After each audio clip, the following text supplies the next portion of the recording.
Matthew, Mark, and John teach the Trinity. Paul taught the Trinity. Peter taught the Trinity. Peter taught the Trinity. In Acts 2:22, here is Peter speaking to an audience of Jews, and many of them were antagonistic. And notice what Peter said. Men of Israel, listen to these words.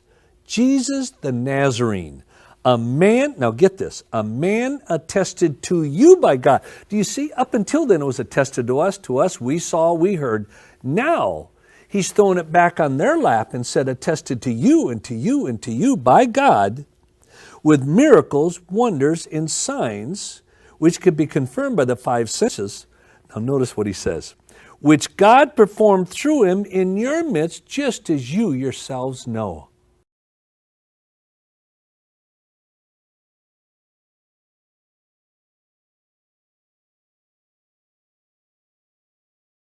Acts 10, verse 34.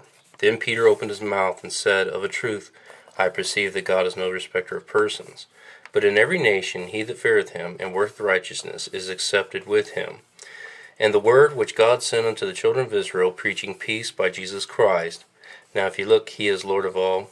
Of course I agree with that statement, but it's in parentheses here, which means it is a later addition.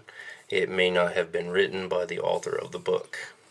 Verse 37, That word I say, ye know, which was published throughout all Judea, and began from Galilee after the baptism which John preached, how God anointed Jesus of Nazareth with the Holy Ghost and with power, who went about doing good and healing all that were oppressed of the devil, for God was with him.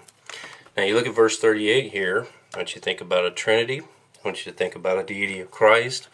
And I want you to see quite clearly that Peter didn't believe in either one of those doctrines. Peter's very clear. God anointed Jesus of Nazareth with the Holy Ghost and with power, who went about doing good and healing all that were oppressed of the devil, for God was with him. Not for he was God. That's not what it says. It says, for God was with him.